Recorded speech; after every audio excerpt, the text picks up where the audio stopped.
नमस्कार,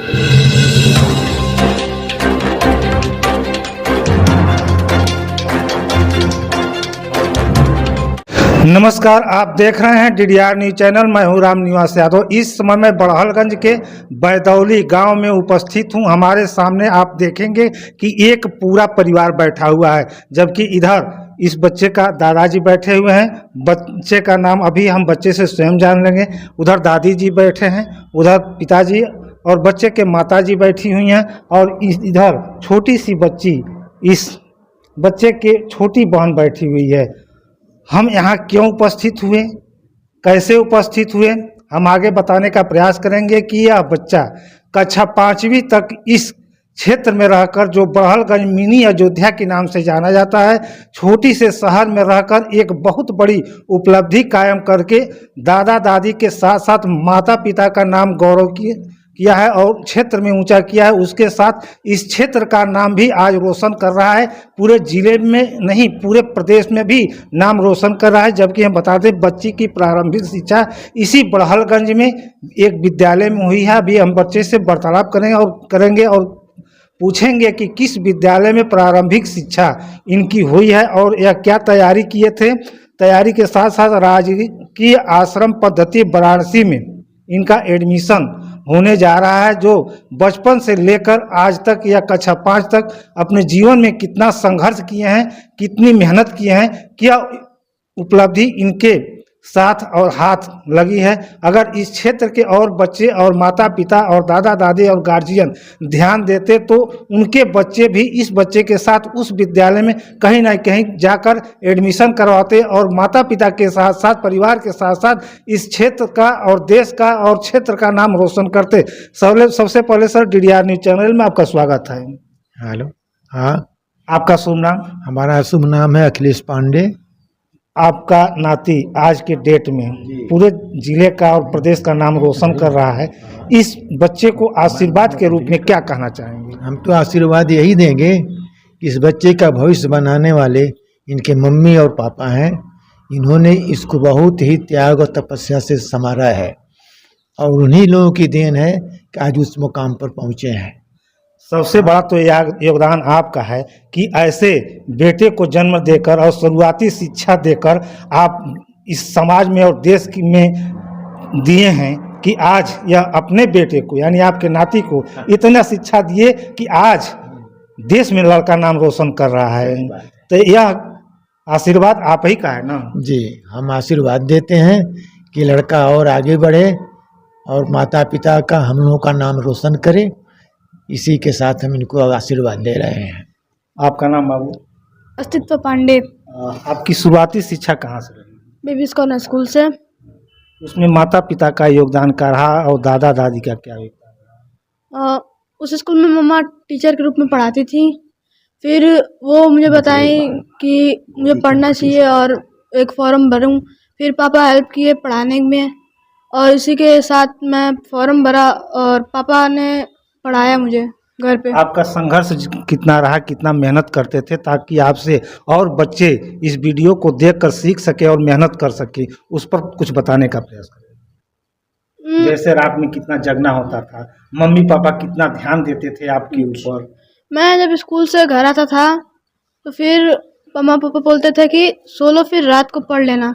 फिर होमवर्क करने के बाद एक्स्ट्रा पापा पढ़ाते थे। फिर पापा कहीं काम से चले जाते थे तो फिर मम्मा पढ़ाती थी बैठ के। कई घंटे रात को? लगभग 2 से 3 घंटे। किस विद्यालय में आप परीक्षा दिए थे और आपका रिजल्ट आया है, पूरा विस्तार से बताएं। आश्रम, राजकीय आश्रम पद्धति स्कूल वाराणसी में है। उसमें मैं परीक्षा दिया था 6 का। उसमें मैं पास हुआ हूँ। टॉप 10 में 6 रैंक लाया हूँ।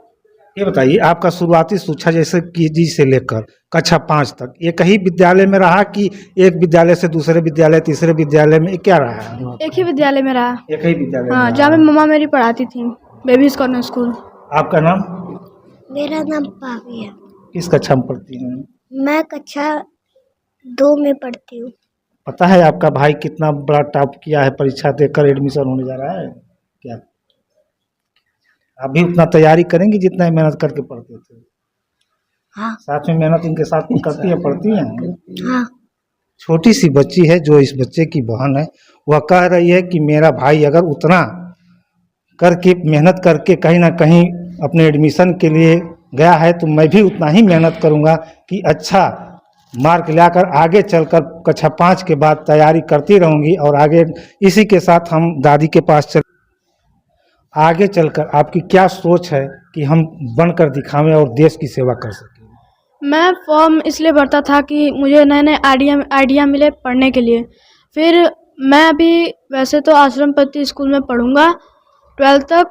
उससे पहले मैं मतलब कहाँ तक कैसे कैसे कौन सा सब्जेक्ट मुझे इंटरेस्ट रहेगा उसके मुताबिक मैं उस टाइम बता दूँ। इसी के साथ हम दादी जी के पास चलेंगे। और सबसे पहले आपका DDR न्यूज़ चैनल में स्वागत है। हेलो, हाँ बोलिए, क्या नाम है आपका? उर्मिला पांडे। आपका नाती इतनी बड़ी उपलब्धि पर गया है तो आशीर्वाद के रूप में क्या कहना चाहेंगे? हमें बहुत खुशी है, बहुत आगे बढ़े और बहुत ही बच्चा तपस्या किया है। जब इसका रिजल्ट आया तो मैं रोने लगी। इतना छोटा बच्चा इतने दिन से तैयारी कर रहा था, मैं रोने लगी। बच्चा आ गया, बहुत खुशी हुई, बहुत आगे बढ़े। जबकि दादी जी ने अपनी बात को बताई, सीधे हम चलते हैं माता जी के पास। उसके बाद बगल में पिताजी भी बैठे हैं। आपका शुभ नाम? प्रीति पांडे जी। बच्चे को जैसे घर में एक हाउस वाइफ हो के साथ साथ बच्चों को किस प्रकार से आपने संघर्ष आप करते हुए बच्चों को शिक्षा दी कि आज बच्चा मात्र 10 से 12 साल की उम्र होगी? तो अपने बच्चे को हमेशा बेहतर बनाना चाहती हूँ और सक्सेस तो बाद में आता है, पहले मेहनत करना होता है। और जो भी बच्चे मेहनत करते हैं वो निश्चित ही किसी न किसी क्षेत्र में एक मुकाम हासिल करते हैं। और मेरा ही बेटा नहीं, जिसकी भी माँ अपने बच्चे पर ध्यान देती है और लगातार उसके हर क्रियाकलाप पे ध्यान देती है, उसका बच्चा बेहतर करेगा। बच्चा एक बड़ी बात कहा है, आपसे पूछना, पिताजी कहीं चले जाते थे तो उस समय मम्मी पूरी जिम्मेदारी के साथ काम छोड़कर मुझे पढ़ाने के लिए बैठा देती थी। इसमें क्या आपकी सत्यता है? सत्यता तो बस यही है कि मेरी भी पढ़ाई, मैंने भी अपनी पढ़ाई बहुत मेहनत से किया, लेकिन कहीं ना कहीं मुझे लगता है कि माँ बाप का योगदान बहुत ज़रूरी होता है। बच्चा कितना भी अच्छा, मैं बाकी कामों को किनारे करके अपने बच्चों पे ध्यान देती हूँ। जहाँ से आप जिस क्षेत्र से बिलोंग कर रही हैं, पिता तो बच्चों के पिता थोड़ा बहुत तो पढ़े हैं, बहुत ज़्यादा भी पढ़े हैं, लेकिन गांव में देखा जाए तो माताएं कहीं ना कहीं हाउस वाइफ हैं। तो माताओं को क्या आप कहना चाहेंगी, जो भी बच्चे हैं क्षेत्र का, माताएं अगर नहीं पढ़ी हैं तो किस प्रकार बच्चे के साथ हो? इस तरह से अपने हर दैनिक क्रियाकलाप को करती हैं, सुबह उठती हैं, किचन में काम करती हैं, सबके लिए करती हैं, बस वो एक ही काम करना भूल जाती हैं कि वो अपने बच्चे के साथ टाइम स्पेंड नहीं करती हैं। आजकल मोबाइल के दौर में ये तो उम्मीद ही रखना कठिन है कि कोई भी अपने बच्चों पे केयर करें। 20% लोग ही रह गए हैं जो अपने बच्चों पे केयर कर रहे हैं। नहीं तो एक ट्यूटर लगा के और बच्चे को शिक्षा दीजिए। ट्यूटर खुद ही उस चीज़ को नहीं जानता है, वो बस आता है और बच्चे को क्या पढ़ा के जाता है कोई नहीं जान पाता है। इसी के साथ हम अस्तित्व के पिताजी के पास, उनके पापा जी के पास जुड़ चुके हैं। हमारे साथ वो जुड़ गए हैं। और सबसे पहले सर, DDR न्यूज़ चैनल में आपका स्वागत है। धन्यवाद सर। आप बच्चे की उपलब्धि पर क्या आशीर्वाद देना चाहते हैं? सबसे पहले बच्चे को, उसके बाद अपने पिताजी से और माताजी से क्या आशीर्वाद लेना चाहते हैं?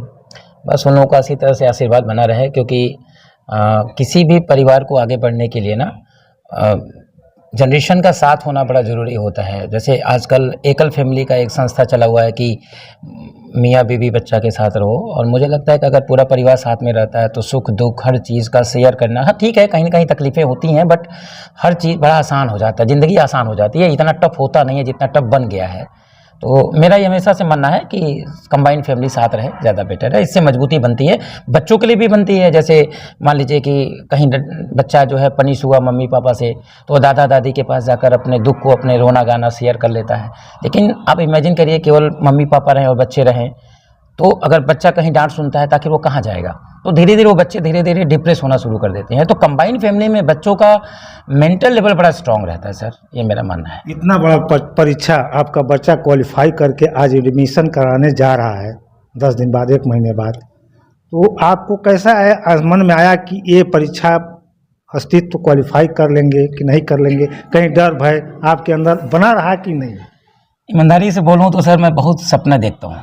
जी। मैं अपनी बात कर रहा हूँ और सपने देखता हूँ तो सपने के पीछे भागने की कोशिश करता हूँ और मेरा हमेशा मानना है कि हमारे बच्चे काबिल हैं और इसका बेसिक फंडामेंटल इनकी माँ को जाता है, क्योंकि नर्सरी से लेकर 5th तक अगर बच्चा अच्छा नहीं है तो मैं आगे कितना भी मेहनत करवा लूँ वो बच्चे अच्छा नहीं करेंगे। तो मुझे ये पता है कि फाउंडेशन उनकी माँ ने इनको ठीक किया है, तो फिर आगे सपने देखने चाहिए। वो सपने हमने देखा और किस्मत वाला हूँ कि बच्चे ने भी उस सपने को ठीक किया। किस किस प्रकार की आपके सामने समस्याएं और कठिनाइयां आएंगी? अब सर समस्याएं तो बहुत कुछ होती हैं। बच्चे को लेकर, शिक्षा को लेकर। शिक्षा के लेके समस्या कुछ बहुत विशेष नहीं रहती है। हर माँ बाप, हर दादा दादी, हर लोग चाहते हैं कि बच्चा आगे बढ़े। हाँ, कभी कभी डिसीजन थोड़े हार्ड लेने पड़ते हैं और डिसीजन जब मैं हार्ड लेता हूँ तो परिवार के मेंबर को लगता है कि मैं थोड़ा कठोर हो गया हूँ, मेरे अंदर भावनाएं नहीं हैं, बट ऐसा है नहीं सर। जितनी भावनाएं आप लोगों के पास है, मतलब महिलाओं के पास होता है, पुरुष के पास भी होता है, क्योंकि पुरुष उसको दिखा नहीं पाता है, वो थोड़ा कोने में जाकर अपने इमोशन को फॉलो करता है। आगे आपकी क्या सोच है कि बच्चे को हम ये चीज़ देश बनाकर और देश की सेवा में भेज सकते? सर मेरा मानना है कि करना बच्चे को है। एज ए पेरेंट्स हम लोग प्लेटफॉर्म दे रहे हैं। अब हाई स्कूल के बाद अगर लड़का बायोलॉजी से लेकर पढ़ेगा तो वो विद्यालय जो है फाउंडेशन कोर्स भी ऑपरेट करते हैं, तो नीट की प्रिपरेशन कराएंगे और अगर मैथ से करेंगे तो आईटी का भी प्रिपरेशन कराएंगे। अब बच्चे का जिसमें इंटरेस्ट होगा सर, बाकी ऊपर वाला है, मेहनत करेगा तो आगे बढ़ेगा सर। इसी क्रम के साथ DDR न्यूज़ चैनल से मैं राम निवास यादव।